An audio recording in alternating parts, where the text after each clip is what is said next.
नमस्कार दोस्तों, मेरा नाम है विमल सिंह। बालाजी स्टडी अड्डा में आप सभी का स्वागत।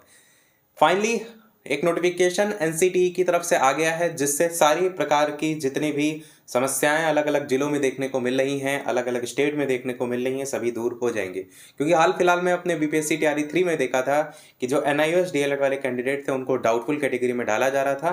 तो अब ये जो एनसीटीई का जो नोटिफिकेशन आया है राष्ट्रीय अध्यापक शिक्षा परिषद का, इसके द्वारा सारी चीज़ें क्लियर कर दी गई हैं।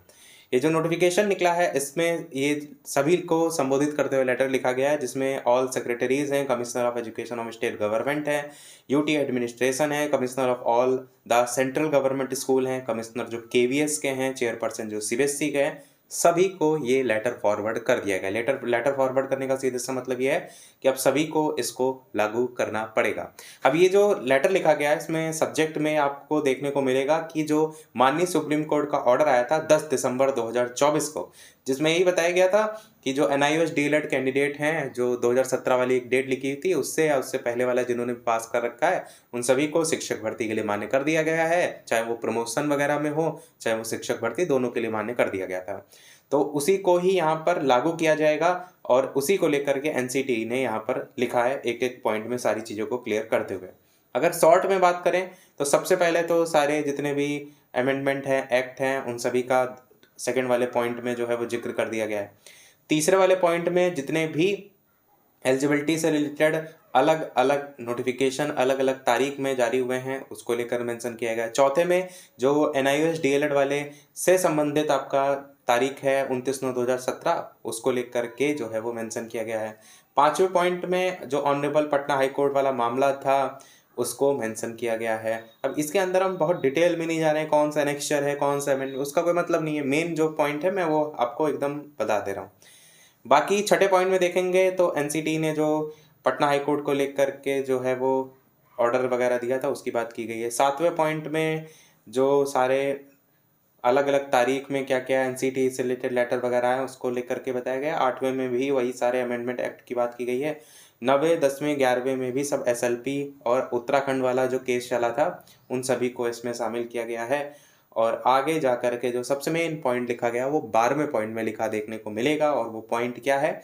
वो पॉइंट है कि in persons of filing of review petition number, date लिखी है, और जो मामला था विश्वनाथ और द स्टेट ऑफ गवर्नमेंट वाला उसको लेकर के कॉपी भी यहाँ पर अटैच की गई है।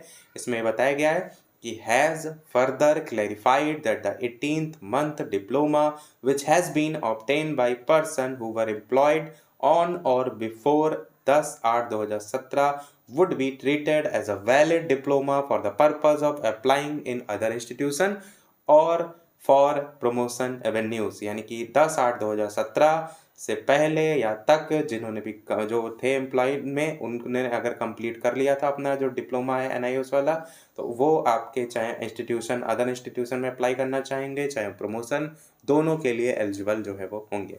बाकी नीचे आपको देखने को मिलेंगे साइन वगैरह। अब यही लेटर के साथ ही जो माननीय सुप्रीम कोर्ट का ऑर्डर था उसको भी अटैच करके जो है वो रखा गया है, जो कि जो सुप्रीम कोर्ट वाला ऑर्डर था ना, जिसको पहले हमने दिखाया था विश्वनाथ और द स्टेट ऑफ उत्तराखंड वाला, इसी को ही हमने पूरा डिटेल में एक लाइन आपको बताई थी जब ये आया था।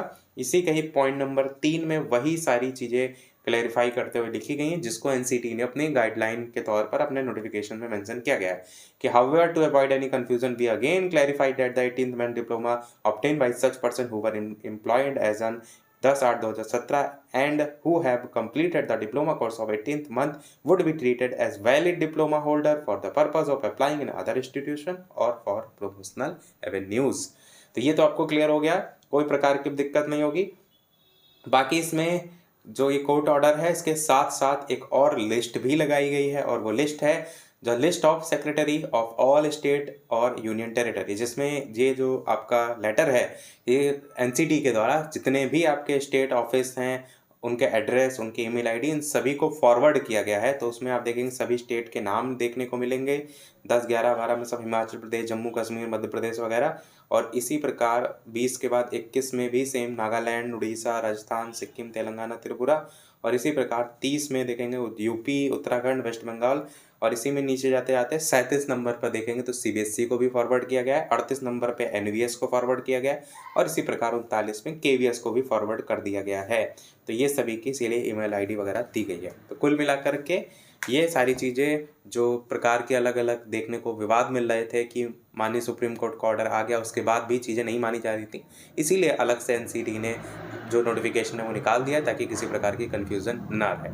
तो ये था इस हमारा ओवरऑल अपडेट में, बहुत ही शॉर्ट में हमने बात किया क्योंकि डिटेल में हम पहले बता चुके हैं। बाकी कोई चीज़ अगर इससे रिलेटेड प्रश्न हो तो कमेंट में पूछ लीजिएगा, वीडियो लाइक से सब्सक्राइब कीजिएगा। मिलते हैं अगले अपडेट में, तब तक के लिए सभी को नमस्कार, जय हिंद।